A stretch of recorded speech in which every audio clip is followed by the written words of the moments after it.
Thanks for joining us for the Long Island Sound Podcast. Each week we explore new music and dive deeper with the artists and their stories behind the music. Please subscribe and rate and review us wherever you stream this podcast. Here's your host, Steve Yusko. You are in store for an exciting and informative episode today. Larry the Duck Dunn joins me in conversation as we discuss the music industry of yesterday and today. Larry was part of the infamous team of DJs at WLIR 92.7 FM radio. WLIR was a radio station that dared to be different and was responsible to introduce the Talking Heads, Blondie, Ramones, Patti Smith, and U2 to America. Larry the Duck Dunn continues his journey in the music industry as he returns as a DJ with the WLIR format on SiriusXM radio. Come, join the conversation. A part of the daily routine of many Long Islanders has come to an end. Those who regularly tuned in to 92.7 on their radio dials to listen to the station WLIR will no longer find that station broadcasting. In my quest to discover great music and learn the backstories of the wellspring of talent on Long Island, I had to find the experts, the people who work the trenches in the music industry. My guest today is Larry Duck Dunn. He has an extensive media background that began as a DJ at the infamous radio station WLIR, of which I was a great fan.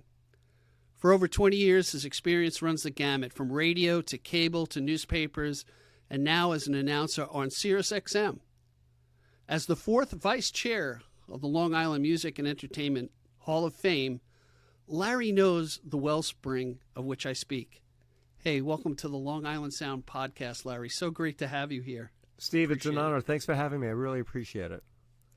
You know, as I was thinking about, first I'll give the audience a little bit of a backstory. I met Larry at the grand opening of the Long Island Music and Entertainment Hall of Fame in Stony Brook. And after 16 or so more years, they finally have a home. Mm-hmm. And let me tell you, it was a zoo. It was crazy, wasn't it? What a great night. And what a great night, packed to the gills, and so many famous people from Long Island and abroad. And I tell you, I felt like a kid in a candy store. I met so many great people who became guests on the show. So, and Larry is a result of that. So thank you for being here. Thank you, Steve. It was a great night, and thank you for having me. Sure. So, you know, and I'm speaking truth in that as I get older, I was finding myself in the rut of listening to music that I loved from the 70s. I grew up in the 70s, and obviously Laurel Canyon, Neil Young, James Taylor. I can go on and on. There's a lot of great music out there. But I didn't want to be sitting and reminiscing all the time. I wanted to discover new music. And so I started the podcast, and I got to know that, man, we really have so much talent here on Long Island, both historically and what's happening today. It's really, really kind of amazing. So anyway, so Larry, just to give you real back, and Larry, you can jump into this. Larry began his career with WLIR as a DJ. And if I recall the time frame, I think you were a junior in college. Yes. At St. John's. And pick it up from there, Larry.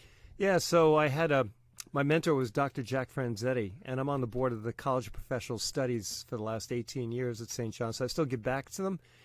And he granted an internship, and I always said, I taught at St. John's for 1 year. I actually taught radio announcing, and I said, you know, intern where you want to work. So if you want to work at ESPN, intern at ESPN. And I wanted so much to work at LIR, and that internship got my foot in the door, because all the DJs, when I finally went on the air, were like basically 10 years older than me, with the exception of like Bob Crane's, Bob Waugh. But it was actually a really good learning experience for me, because I went through the internship, and the day I finished my internship, I got an A, and then they hired me. They hired me in the music department and the production department. I learned editing and radio production, and then they hired me to finally go on the air. Right after I graduated, I became a part-time DJ, and I remember I was scared crap, really. My first song on the air, and this is before we changed the format at LIR, was Neil Young, Hey, Hey, My, Into the Black, the electric version, because I had no idea where my radio career was going to go. And we were never hired for voice. We were hired for music knowledge, because you couldn't fake that, right, and fun. Mm-hmm. And I had this dreaded Long Island accent, which I never would have been hired at any other radio station in the world. And yet I still went through 2 years of speech therapy. at the Roslyn Speech and Hearing Center, which I don't even know if it still exists, on my own dime, because my parents, we had 7 I'm the oldest of 7. So my mom had 7 kids in 8 years. All I remember is diapers growing up all the time. So my parents couldn't afford to send me to college. So I worked full-time in a pharmacy. I was a pharmaceutical technician at Mardell's Pharmacy in Hempstead, right up the street from LIR. So I would bounce back and forth from internship to pharmacy, and then eventually I graduated and then went full-time on the air. But that was my learning experience, and I grew up pretty quickly.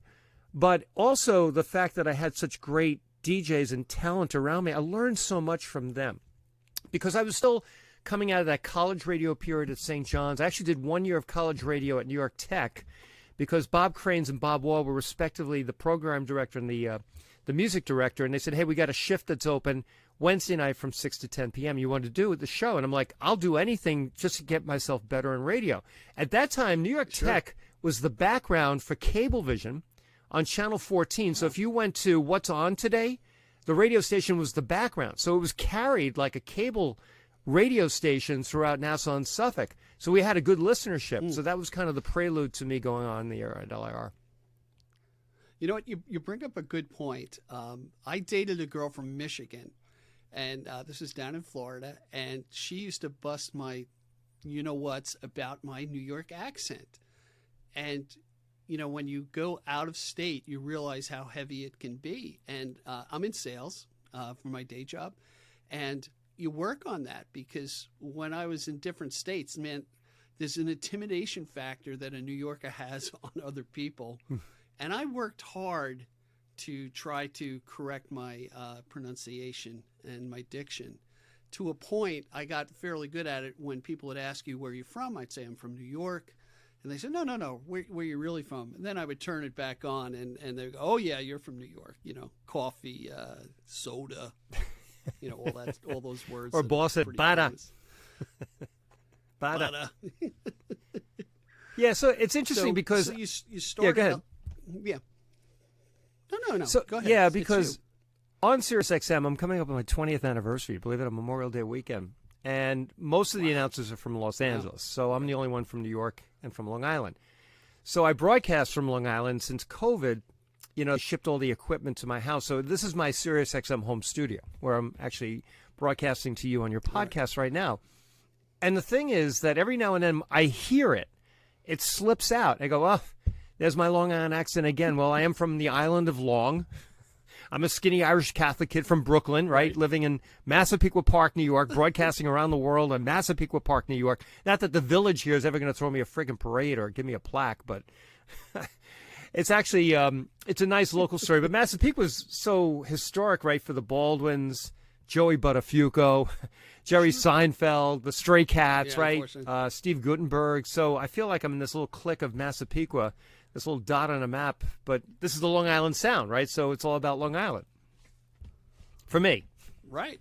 And then you also have the Stray Cats, as well as, I'm trying to think of the female singer, tiny little gal from Massapequa. She went to Massapequa High School. Well, you know who I'm thinking about.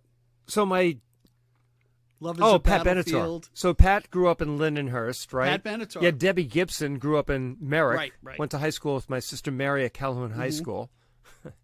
Yeah, so you had a real wealth. Wow. And you spoke about the Long Island Music and Entertainment Hall of Fame. So you think about the bastion of talent, on 120 miles of, from Brooklyn, Queens, Nassau, and Suffolk, all genres, right? All genres, dating back, decades. That's what we celebrate at the Hall of Fame in Stony Brook. It was a great night. Thank you. Yeah, so what's interesting, I did a little bit of homework before we got on the air with Larry the past couple of days, and I watched the documentary Dare to Be Different about the WLIR radio station. Now, I knew the radio station in high school, and I really enjoyed it, but I didn't really know about the demise of the radio station. But what I found so intriguing, and I think it plays into maybe what's happening in the market today, and you could probably speak to that way better than I can. One of the segments in the documentary talked about how you changed, I think it was in 82, you changed formats and you became a progressive radio station, and you really depended upon what was coming from the UK and England. where you actually went to the airport to get the records and play them, and the road to discovery led to really you guys finding U2 and getting airplay for U2 as one of the famous bands among many that would have not played in a regular radio station. And I was thinking about this before we came on. I was thinking about Spotify and all these different platforms that will have the AI to figure out, oh, if you like this, and you're going to like that, and you're going to like this. And I really looked back to what you guys as pioneers accomplished at WLIR, where you were the AI. You figured out, hey, what was really good and what was playing. But you got the audience feedback, and you got such a great fan base. It was just kind of amazing to me. It's a great point you make, Steve, because it was kind of like analog AI as opposed to digital AI, right? Because it came from the gut. Ellen did a great job, with the movie. It took 7 years to film that. And, Dennis narrates a lot of it. We all play ourselves. I guess I'm one of the four main in today and like 30, 40 years ago. As Dennis's music director, being the music director of LIR really was the ultimate goal for me, because that's where I became the human filter. So what you speak to was what Rough Trade Records did in London. We signed a deal with them in London. Dennis went there and got the deal done. And every Thursday, to your point, there was a box that was shipped from Heathrow to JFK. And my staff would meet the plane, bring the box to me. I would start listening it on Thursday night. And then, you know what happened? It was a Friday morning. I called Dennis, and I just found this in my collection. I don't know if you can see this, right? This is the original test pressing of Mars' Pump Up the Volume. And when I got it, first of all, I was spinning at the Malibu on Saturday night. I called Dennis. I said, let's test it in the club and see how it goes. Now, you got to realize I'm live on the air at the Malibu, but I'm also live on the dance floor. There was no delay. There were no commercials, no bathroom break, nothing. And I put this on, and the place went nuts. And I said, Dennis, we have something here. Then on Sunday night, I did an import show called Off the Boat. Played it on Off the Boat. The phones lit up. And on Monday morning, we put it on the air. We had to drop the call letters into the song because we didn't want other radio stations, which, by the way, is illegal to do, rebroadcast someone else's signal. We had to drop the call letters, the LIR call letters in the song so no one would try to copy it. And this is just one example. I just found it last night because I was cleaning up my records. I also cleaned up. I found this, too.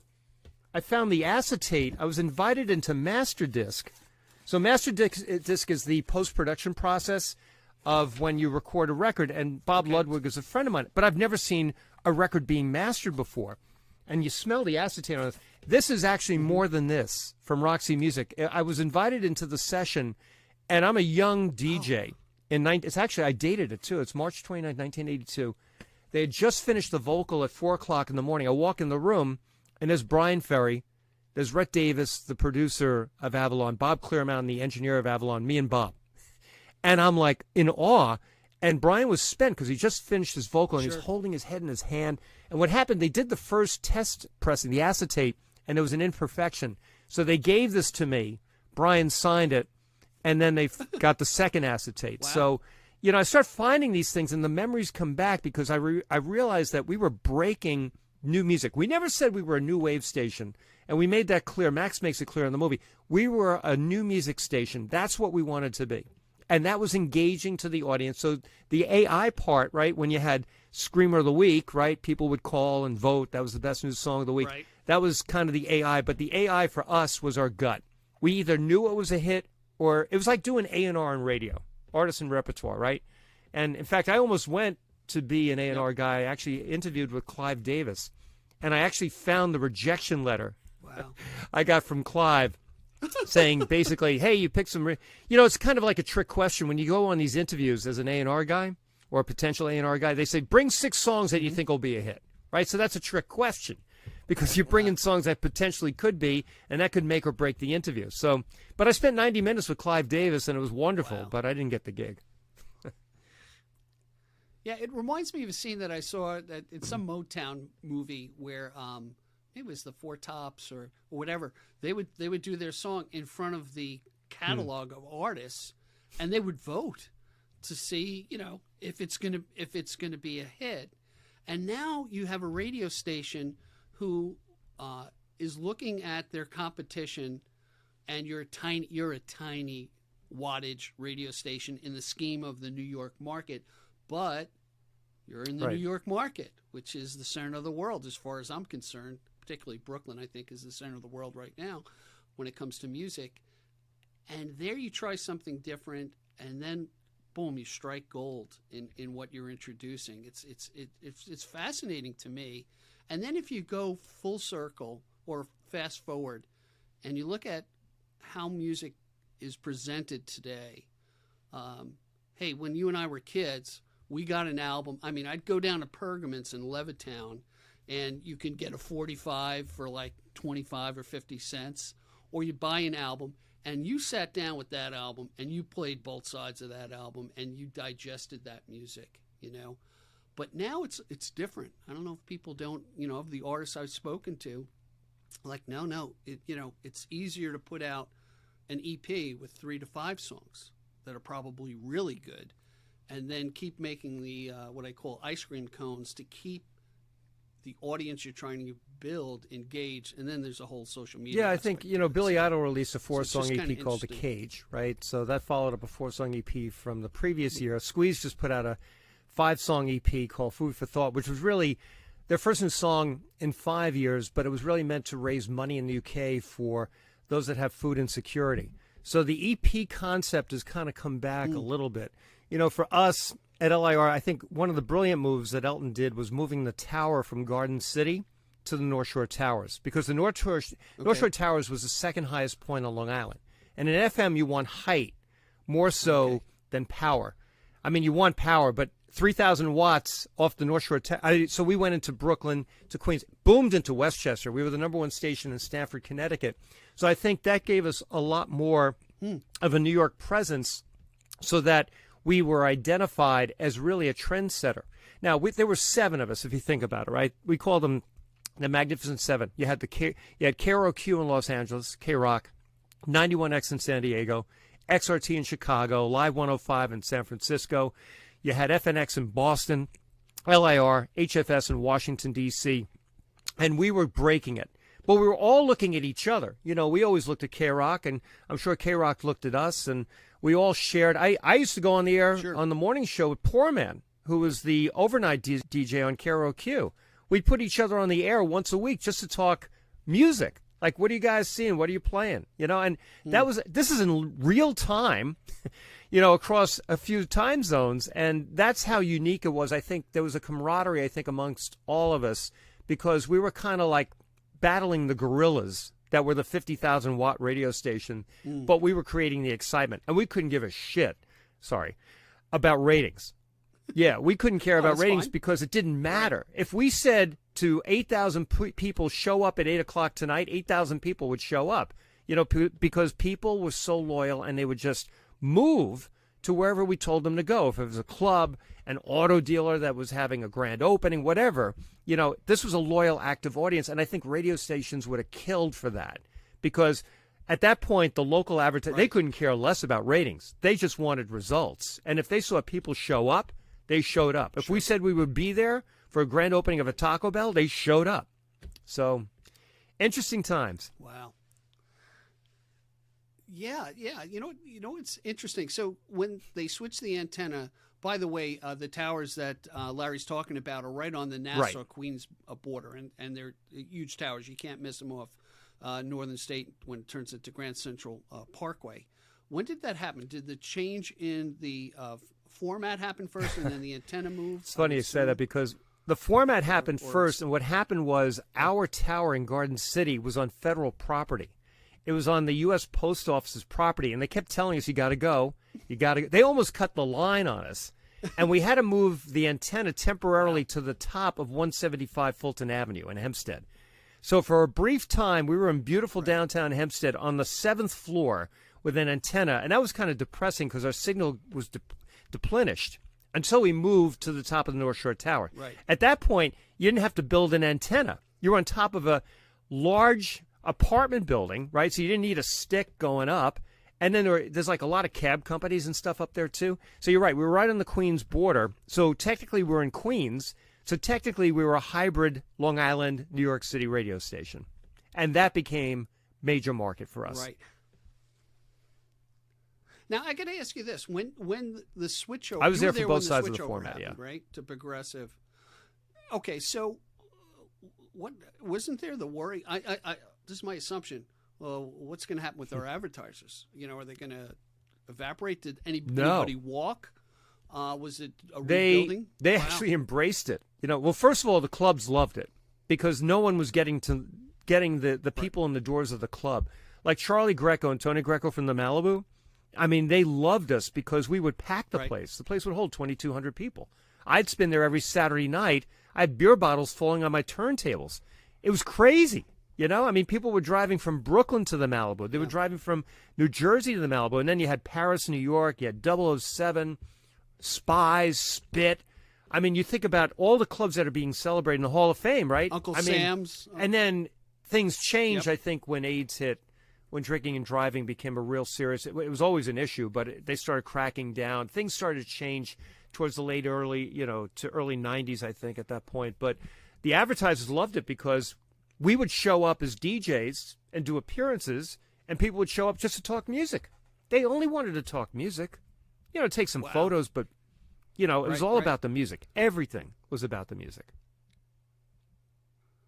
Yeah, there was also that move, I think, from the 70s into the 80s where it went from singer-songwriters in the 70s to more of club music. And at least my personal experience was going to see a band in a local bar to all of a sudden now there are these, you know, the OBI and all these places which, hey, if you want to meet somebody, you're going there to meet somebody. And, you know, everything changed on Long Island. And then the other thing happened is the drinking age changed. My poor brother is a year younger than me. Every time he became legal, he was illegal. 18 to 19 to 21. 18 to Very 19 quickly, to yeah. 20. Yeah, it didn't stop us, but it inhibited where we could. Yeah, get I in. mean, my first night on the air was June 1, Hey, 1979, right? So as a young DJ, I mean, we were still straddling, but we were playing the punk stuff. We were playing television, the Ramones, Talking Heads, Elvis Costello. You know, we were gravitating. Yeah. You know, people say, yes, we did change the format August 1, 1982. MTV was August 1, 1981. So we had a lot of synergy between the old format, the new format. And as Dennis would say, I think he said this in the movie, I think it's like being on two ice skates. And at some point, the legs of your ice skates start to go this way and something's got to give. Which way are you going to go? Full boat or hybrid? And we went full boat. Had to. Nice. Yeah, you got to jump in. Well, it the was pool. market share, too, because you had 5 I tell you, AOR was, radio stations, right? You had APP, who just did this commercial-free summer. You had PLJ, BAB. I'm thinking about everything that I can't even remember. All. There were like 5 of us, right? And believe me, Bob Buckman told me at BAB, when we changed format, they were cheering because we took the rock element of what we did. Because I remember interviewing Ozzy and Van Halen before we changed the format. We just handed the whole ball of wax back to them on that genre. But we knew exactly strategically where we wanted to go and be because we couldn't survive being one of 5, right? You had NEWFM too, right? I'm just trying to think of the APP, PLJ, NEWFM, us, and there was one other, which escapes me, but there were 5 of us, right? So market share, I mean, you can only slice the pie so much. That's a business decision. Wow. Why don't we do this? Let's take a quick break, and when we come back, man, there's so much to talk about. We could talk for hours.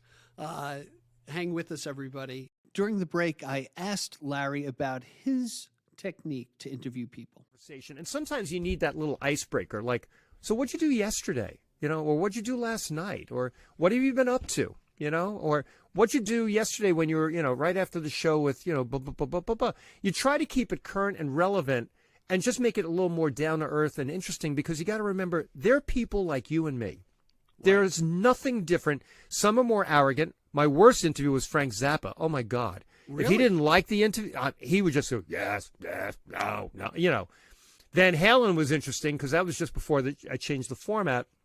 And they were ragging on me, you know, because, you know, they said, we're changing the format. Let the rookie do the interview. And they came up with, you know, bottles of, they had like 6, it was actually Alex Anthony and no, I'm sorry. It was Alex Van Halen and Michael Anthony.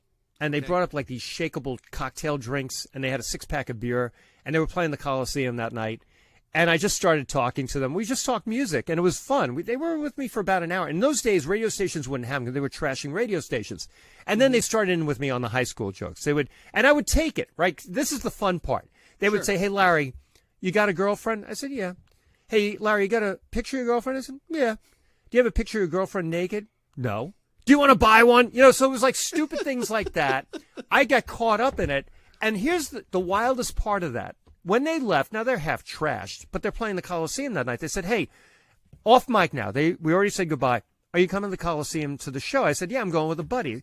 I want to see you backstage after the show. Now, this is Michael and Alex. And I said, I'll be there. And they go to walk out, and they go, wait a second. Every time we say that, we never see them after the show. And the road manager looks at me and goes, go to stage left. After the show, I'll meet you. Sure enough, the show ended. He was there. Wow. Standing with I had to leave my buddy behind. So he brings me backstage. There's this whole after party. I go into the dressing room, and it's the 4 members of Van Halen and Valerie Bertinelli and me. Wow. And I'm going, holy crap. And I'm like 23 years old. Right. I'm just a kid. And then Michael and Alex see me go, you made it.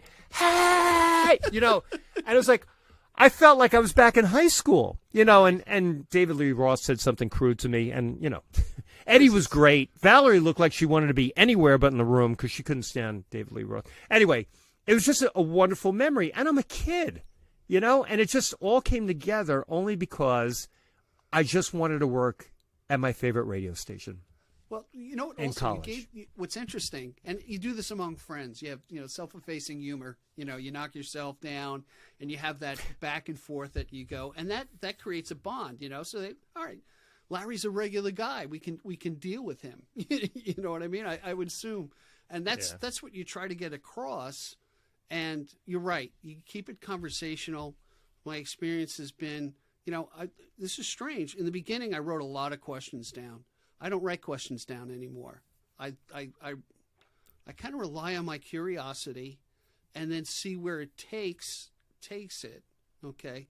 Only one time, and maybe you've had this. Let me ask you this. I call it when you become the dentist and you're pulling teeth. And you had that experience with Zappa, and some people you just can't help when it comes to an interview, and getting through it can be a little painful. Yeah, the thing is, I've learned about interviewing, always be a good listener. Sure. Be prepared, but roll with it. Because they'll throw you a nugget, and then you're going to take it, and that's what Howard does, right? They'll throw a nugget out, and he'll run with it. But I've also learned that they're just people. Don't talk at them, talk with them, right? Talk to them. And I believe in the philosophy of intellectual humility, because humility is a gift that some people have and some people don't. I've worked with egotistical DJs in my life, which there have been program directors that have said to them, look, you are a dime a dozen. You are replaceable. There is no HR, right?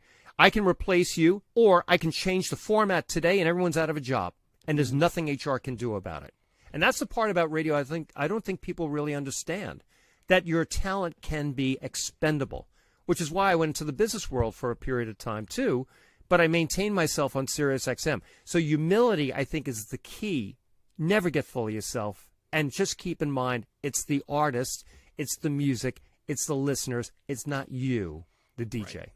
Right. That's important. And I to be very honest, I've seen myself as I put together the show in post.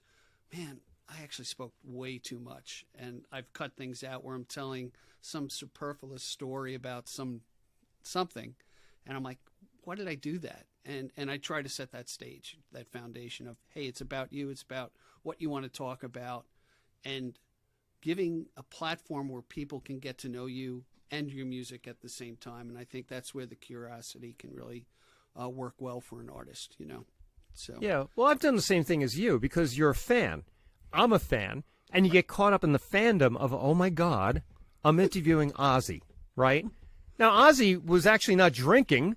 He had been kicked out of Black Sabbath, which, of course, I said to him, so what was it like at the end of Sabbath? He goes, it was a bloody canker, like a canker sore. I'm like, holy crap. I'm talking about the people that have upside down crosses and stuff like that with him. And he goes, I don't know where these people come from, So, I've had fun with it, but I also have to go, sometimes I go, oh my God, I'm interviewing Van Halen. I'm interviewing Ozzy. I'm interviewing U2. And by the way, U2, they remembered LIR. And they came up and did a SiriusXM town hall. And I remember Steve Leeds, great guy, he's the VP of talent there, brought me into the green room. And I'm with the four of them. Okay. And the Edge looks at me and said, how early did you play us? I said, well, we played Boy was an import, but we played this little single called 11 O'Clock TikTok. And his eyes opened up like he had forgotten about the song. And then I mentioned Malibu, December 1981. Final Date, October tour, where they ran out of songs that played I Will Follow a second time, which is not, if you go to the set list, it's not recorded. It was recorded as like song number 8 of the set. And things like that. And I remember Bono giving me this hug, like, I get watery in the eyes thinking about it. Was just the thank you hug. Like, thank you. We never forgot where we came from. And you guys were there. And that's why Paul McGuinness, the manager of U2, did the whole interview with Dennis and Ellen in the movie. Because he said, you guys were there. NEW would try to break. And NEW had great call letters, right? NEW knew music. And they could have captured that and ran with it as a New York signal with 50,000 watts of power. But they didn't. And that's okay. That was a business decision. But that's the thing. The artists don't forget. Right. That is the amazing thing. And being on Sirius and knowing the platform, because the satellite actually goes from Canada to Mexico, Costa Rica, the Caribbean, the 48 states. You throw in the app. I have people listening all over the world in different time zones. So I got to always think about that. And here I am in Massapequa Park, being humble. Exactly. In fact, didn't my Bono God. mention? I'm blessed. Bono mentioned LIR right from the stage, I think, at the Coliseum, right? At the Coliseum, which is why they put in the movie. Yeah, because that was on the War album. And they remember the Malibu. That show at the Malibu is the biggest bootleg of all. That show has been bootlegged to death. It was actually December 13th, 1981. I was there, and it was packed. And it was a great show. And the band was a little tipsy. It was the last night of the tour, but they were awesome. Wow. And that tape is out there. If you can find it, you'll know it. It was a great show. So back, I'm sorry, I cut you off there. No, go ahead. So back in the day, you worked the radio, but you also did a radio show from the club. So, man, you could see the audience reaction of what's really hitting for them and say, wow, this is really, they're feeling this. Fast forward to today. Oh, yeah, it was like a focus group. Because if I put on Just Can't Get Enough by Depeche Mode and I see the floor light up, and it's amazing, people would dance to Blister in the Sun from Violent Femmes. They would dance to Sanctuary by The Cult. It's like as soon as the song hit, it was like this scream would go through the club. It was a focus group. It really was nothing more than a musical focus group. When I put on Pump Up the Volume, no one knew who this Mars, Pump Up the Volume. Right. And it went to number 1. So we were breaking it before it became popular, And that's what we wanted to be known for. The people that were breaking the new music that were future hits. And when they became hits, you know what the little trick was there? We played the dance mix of it when people were playing the single. We were playing the different version of the song that was a lot more hip than when they were playing, like Sweet Dreams, from Eurythmics. We'd play the remix. Right. Yep. That's how we got around it. So now, how in your show you pick your own music for your show? I would assume. How do you do that? How do you do your research for that? What's your how do you approach it today? Well, it's funny, So Lori Majewski does a show called Les Feliz, and she is off for the next 6 weeks. So I volunteered to do 3 of her shows. So I'm doing a show this Saturday, and I, knowing the show probably will air afterwards, but it's on demand for 10 days. I'm doing a show called First Wave Nuggets. And what I'm doing is playing songs that almost like when Lenny Kaye did the Nuggets album, these lost singles that people forgot about. Okay. I'm really going deep. Like I'm playing like Prefab Sprout, the Blue Nile out of Scotland. I'm playing Twilight from U2. I'm playing stuff that people go, holy crap, I forgot about that song. Like the Bell Stars doing World Domination. Songs that you may have heard in the clubs and go, oh, I remember that song. So that's an example of a show that I'm putting together because I'm just formulating in advance what I want to play, like the 14 songs in 1 hour, because I only get 14 songs, basically, depending on the length. Could be 12, could be 15. So I'm doing that right now. I'm thinking about what I want to do on Saturday for First Wave Nuggets. So that's kind of an example of me being a kid in a candy store or a kid in a musical candy store where I'm just thinking about, oh, my God, what about this one? It's like when you first discovered YouTube, you couldn't get enough of it. Right. You said, what about this band? What about this band, right? Or Napster, right? You were like pulling stuff down left and right because you said, does this exist? That can't prove it. Yeah, can't prove it. You can't prove it. Can't prove it. So, but I'm saying that's the joy of programming your own show. Now, are you doing it more from a historical perspective, or like, are you looking for post-punk bands today that have music out? A mix of both. I always loved the post-punk side, with Gang of Four, Ramones, Clash, Television. I purposely play one song from the B-52s. I play a track that's rarely played because this is it. This is their farewell tour. Oh. I think they should be in the Rock and Roll Hall of Fame, my opinion. Sure. They are the greatest party band. I challenge anybody to find me a band that duplicates that sound. Take away Barbie and the Kens, just a gigolo, but who could possibly, if you didn't have the B-52s, where would you have Planet Claire, Love Shack? You go down the line, Planet Z, Rome, Song for a Future Generation. You can't go to a wedding today where their song is not played, one of their songs. Right, and you see Grandma and Grandpa dancing the Love Shack, you're like, ugh, that wasn't meant for them. It was meant for us. I can't unsee that. And by the way, the band didn't think that was going to be a hit. They did it as a goof. Really? That song was a complete... Yeah, they didn't think it was going to be a hit. It became a hit. Wow. And what's interesting? They really... They didn't tag themselves to a particular genre. Their music is their music, from southern Georgia. It's just kind of unique. I think that's really amazing. Hey, let's do this. Let's just take another quick break, and we'll be right back with Larry Duck Dunn. Hang with us, everybody. At the Long Island Sound, we're much more than a podcast. We're building a community.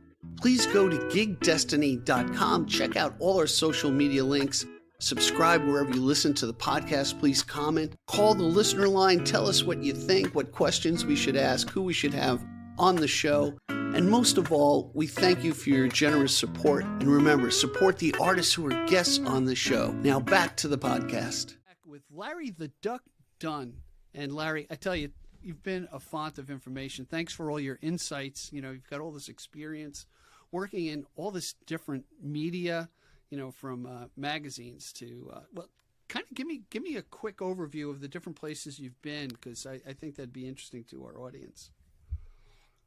Yeah, when I left WDRE in 1991, I went full-time into the publishing industry. I worked for Cap Cities ABC, which was bought by Disney. Disney sold us off to Reed Elsevier. Reed Elsevier owns LexisNexis. They own all the Elsevier science books when you go to med school. They own Comic-Con.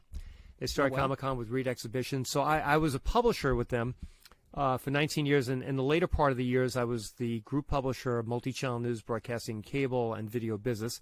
Worked on Variety for 5 years. Then was hired to go to Cablevision to run Newsday on the sales side as senior vice president for 7 years, and also straddled Cablevision media sales. And then left after Altice took over and went to Island Federal, where I'm currently, as a senior director of sales and membership experience on the banking side. So I'm having fun. It's a long road from LIR, which stood for Low Income Radio. And we used to say it on the air, too. Well, you Not that management appreciated it, but it was all about the beer at that point, right? Well, that's where you're an expert in humility, because you come from humble beginnings in the radio business. So, hey, I got a question for you. Where do you see the newspaper business? Is it dead? Is it gone? No, I think print will always survive. I think that there will be newspapers that won't evolve into a digital event print format. I think, what we tried to do at Newsday was to evolve into more events and digital and video. And, because we're owned by Cablevision, we had synergy with News 12. Pat Dolan is doing a great job. He owns Newsday now. He bought it from Altice. And, he's trying to make Newsday into a multimedia company. And I think he's succeeding greatly in that. And I think that, I cheer Pat on. I used to, be in monthly meetings with Pat, working for Jim and Kristen. It was a great time for me. I learned a lot. It was an easy transition being the publisher of magazines that oversaw the cable industry and the broadcast and satellite side. So I knew that side of it. There's a lot of knowledge I have from those days, having editors, reporters, journalists reporting into me. But, it's called church and state, right? So I was managing the advertising side, managing the editorial side, and the publisher is the only one that can straddle both sides. And it was a great experience. I learned a lot. And, I learned a lot from the Dolan family, too. Yeah, about Newsday and how it's morphing into this multi-segmented media company, not just a print newspaper. And, I've been listening to the news and hearing different reporters lament on the lack of local news coverage because of so many papers going under. And, it might even tie into, the guy who was just voted into Congress, Santos, who fabricated a lot of his or all of his career. How did they miss that? Yeah, they said if local news was on top of this, it might have come out a lot sooner. So I'm just curious on your take on that. I know it's off the music path, but since you're a media mogul, I want to get your opinion on it, your take on it. Well, I think Newsday does a great job of investigative journalism, and sometimes there are facts you just can't get to. I mean, you're not going to see, I think, a lot of investigative journalism, at the Daily News, the New York Post, but I think with the New York Times and with Newsday you would. I know that when I was in radio, when they deregulated news, right, that was in the 80s, we had a newsroom of 4 news anchors. We went to 1 overnight, literally, because when they deregulated it, with the FCC, it really did harm, I think, to newsrooms in general. You'll always have eyewitness news, and you'll always have the local, journalistic reporters in New York. But if you remember, News 12 was started because when they did the Media Watch, right, how much news was focused on Long Island at Eyewitness News? It was probably 1% of all the content that they broadcast in a year. That was the whole reason News 12 was created. Right. So that they could do and focus on Long Island strategically, journalistically, and invest in being an investigative reporter, because you weren't going to get it from the New York stations. And I'm sure you could say the same about New Jersey and Connecticut from the stations. But Long Island is New York, and no one was covering it until News 12 came along in the mid-'80s. And that's when we lost people like Carol Silva. But she jumped, to News 12 wisely. LIR was going to go under eventually anyway. And News 12 did that whole feature when LIR went off the air. So I think it is true, with the collapse of budgets overall and the fact that it takes talent to investigate from a journalistic point of view, that costs money. But I can tell you, having worked at Newsday, there was always a large financial commitment put behind the newsroom. That was the one thing that was their anchor, was the fact that no one else could go deeper than News 12 and Newsday. That was just a fact. So the sad thing is that deregulation started the beginning of the downturn of the financial commitment into the newsroom. The good news is you still have, thank God, Newsday and News 12 still covering Long Island and digging in. Right. Well, and if you look at, I think about every iPhone, every phone that's out there is its own. Everyone's a reporter. Everyone's a reporter, potential reporter. Yeah. And if you look at the news today as opposed to 20 years ago, we're using that footage from somebody's iPhone that caught an incident or what have you, and plugging it in. And then all the different sources of news. I mean, people are getting their news off Instagram and TikTok, Right, and technology is driven. iPhones have great broadcast quality. I've used in an emergency when my internet's gone down, I've used my voice recorder on my iPhone, and you wouldn't know the difference between that and this microphone. Right. What's interesting, of the artists that I've spoken to over the past year, and I see a generational gap, to be honest with you. Great musicians, but haven't grasped the social media aspect of things. You can't make money in music unless you're going out gigging or you're selling merchandise or you're on Twitch with a show on a Monday night. doing that. So I see that gap. But then I've seen some younger, and I have one example, the Como brothers. Unbelievable. The guys remind me of the Everly brothers, okay? And they've done these different videos, and I'm like, who does that? Oh, this is Tatiana, my fiance, does it on her iPhone. And it's shocking how great it is, you know? And they're putting up every couple of days. I mean, they're writing songs like ice cream cones, man. Every couple of weeks there's a new song coming out. And I hear them doing a plug for them. I have no financial interest. But I just find it interesting on how people get their music out and how they need to be heard, whether it's locally and could be internationally too, right? On social media. It's interesting. Right. Well, that's why social media becomes important, because everything goes viral so quickly. And think about the artists that have grown just because of social media, because those are the platforms that are driving it. Word of mouth, right? Interest. And it multiplies quickly, really quickly. Yep. More so than in a lot of other platforms. Yep. And that's how you have to get the word out. Yeah, because it's hard. One of the pioneers is Justin Bieber. I can't believe I'm talking about Justin Bieber on my podcast, but he was a young YouTube sensation, and then he got recognized, and he had talent, and has talent, I guess. And that's the end of that story, so go figure that out. So, as with everything else, there's a lot more change that is coming upon us, but it's the music industry. As I'm a sidecar of a sidecar in this with a podcast, but let me tell you, it's a lot of fun, and there's a lot of interesting people like yourself out there sharing the knowledge. But I do want to end on this, and I do want to talk about the Long Island Music and Entertainment Hall of Fame, which you're what the heck is a fourth vice chair? Does that mean you sit in the back? So I'm a vice chairman of the board. There's four of us. So, Okay. But you look at Norm Presslin and Jim Faith. You look at the founders, where it all began. It really began with them. I'm just proud to be on the board of directors. Right. So we'll do a shameless plug for them. They're in Stony Brook. They're open, I think, Wednesday through Sunday from like 12 to 5, and they're doing something Correct. really 99 Main interesting. Street. 99 Main Street, and they're doing something interesting where they're inviting artists in to play in the stage that they have there, and that's really starting to drive some good attention. So Yeah, we just did comedy, too. That was packed. That was a lot of fun. Yeah. So how did you because the entertainment portion of it, too. It's Long Island Music and Entertainment Hall of Fame. So, So the you're comedians, testing out the your, actors, the musicians. You're testing your stand-up comedy act, finally? No. I could never do no. That's when you feel naked on a stage. Comedy, I could never do that. I would be a victim. I would never subject myself to that. I hear you. I can't even pull that off. Well, Larry, it's been a real pleasure. Thanks for the great conversation and your insights on the business and on interviewing. It really validated a few things and it's helped me out. So I look forward to talking to you again and seeing you out there on Long Island. Thank you, Steve. Keep up the great work you're doing on the Long Island Sound. Really appreciate it. Have a great day. Thanks, brother. Be well. Thank you. Thank you for joining us today. I appreciate the time you spent with us. Please subscribe and comment and visit us at gigdestiny.com.